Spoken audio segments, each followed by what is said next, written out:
recording me. And I want some lemon.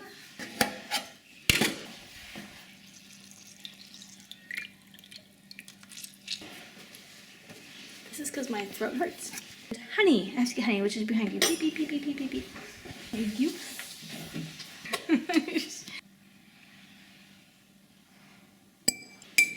I must let that sit because it's too hot. Okay. Welcome to Outdoor Garden. I'm Scarlett. I've got some really cool questions recently about my wisteria. In fact, it turns out the wisteria is very, very popular. I had no idea you guys like it so much.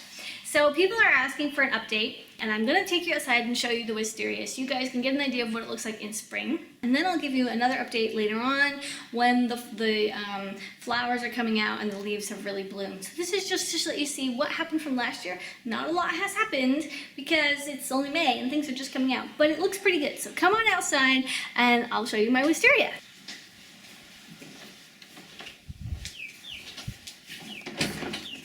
The chickens are in here. Look, I have a new potting table. There's not that much growing on it, but it'll be cool and very helpful this summer.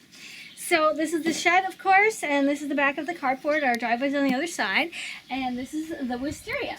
Now, if you remember in my last episode, it was really thick and bushy. That is because that was back in June and July and August, and we are, of course, in May, and so these leaves are brand new. They just came out. So last year we had done a little bit of training. We moved some stuff around, and I brought it over the top here. In the winter time, it's a little dark and not, dark at 4 o'clock. So I put some Christmas lights that go across here, and now they're starting to fall down, so I have to tie them back up. And like I said last year, it was going to go all the way to the edge and across here, and it's definitely started. This stuff is the last thing to open, of course, because it's the furthest away from the roots, and it's just got these lovely babies on it. But I think give it another 2-3 weeks, and it'll be really, really thick and just luscious and beautiful. And then I'm going to start training it across. We've got an apple tree, a pear tree, and my peach tree. And this year, I just put a few days ago 2 more little peaches in here. Now I know these are very tight, but they're all dwarf. They're going to stay really small.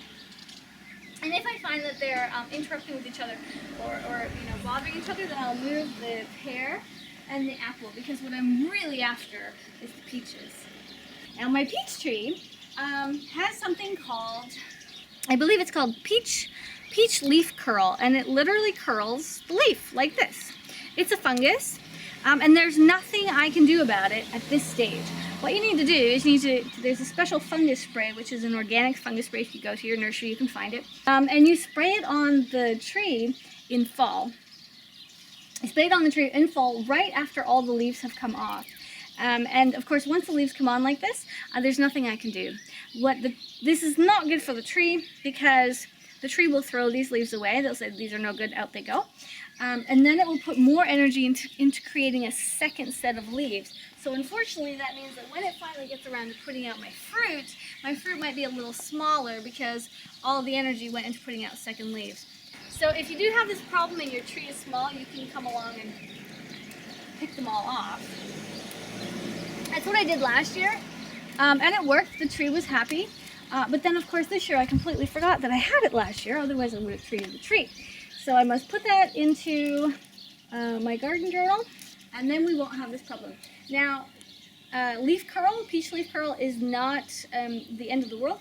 It can kill your tree, but your tree really you have to leave it multiple seasons or multiple years without treatment for that to happen. So if you've got it this year, next year, maybe even the year after, you're going to be okay. But eventually you want to treat your tree. So, moving on, what else we got? Speaking of updates on different things, this is a ginger. Now, you've probably seen this in the back of some of the episodes. If you go back to growing seeds or starting seeds 101 and such, this has been in and around the room. It doesn't actually have a date on it, but it's been in my growing room, I think, since, well, maybe 6-7 months now, and this is what it looks like. There are 3 large pieces in the bottom, and I don't even know how many there are here. 13, 14 stems coming out. Anyway, this is ginger. It smells like ginger and it looks more like bamboo than anything. It's really beautiful. I'll take it out into the garden maybe in June when it's much warmer, and I'll plant it. I'll separate it because there are 3 and they're really tight. I'll separate it, give it a good solid support, and let it grow out in the garden for a few months. And then come the fall, I'll either harvest some of them or I'll bring it into the house. It's so pretty as a house plant, so there's a good chance that I might just want to keep it as a house plant. But of course I do need my own ginger. Mind you, I grow a lot of this. So that's a good update on the ginger, how to grow ginger in pots and in the garden. It does grow. It looks like this. It's fantastic. You can harvest it. And you know, it's a great plant. So go ahead and do that.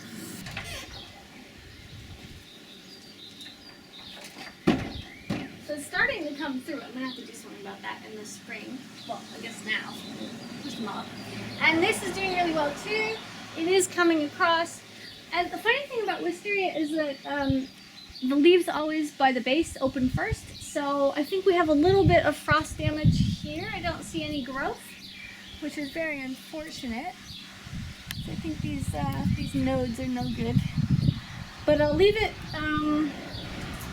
I'll leave it for 2 reasons. One, I can leave it and the wisteria will actually grow across the old vines. Yeah, so that's as far as it's gotten. It's looking really pretty. Now, I do have a second wisteria. This is over on the pavilion. So come on over there because that is much more exciting than this one.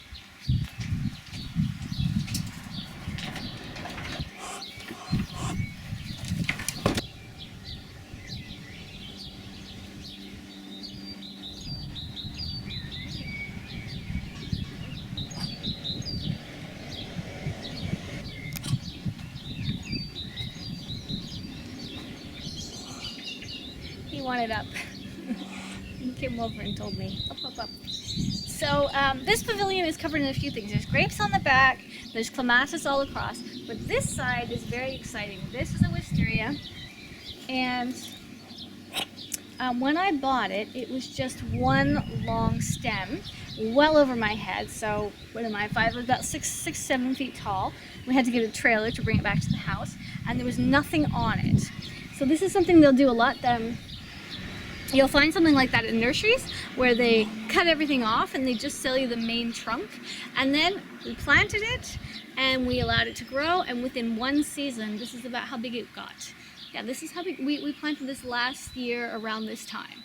And you can see that it is flowering. It's got white flowers. Let's see, right here.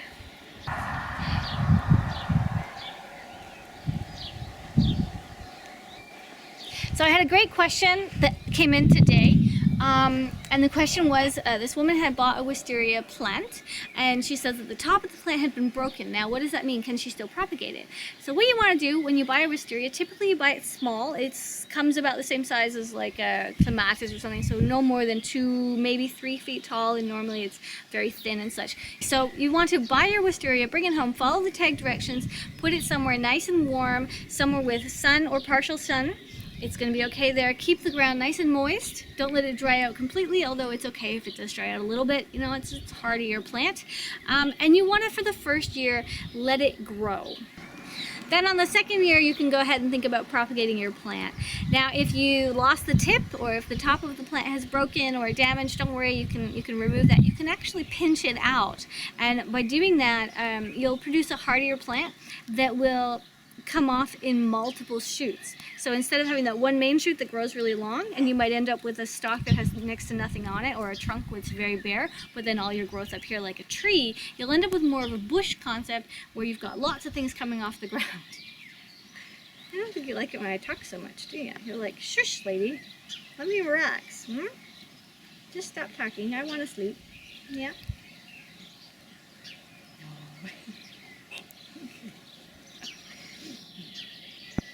So this was just a little update on a few things going around the garden. I'm Scarlett, thanks for watching, and I will see you guys in the next episode. Toodaloo! Can you say bye-bye? Say bye-bye? Up here, what's that? Bye-bye! Yeah! Yeah, bye-bye. He's a real talker.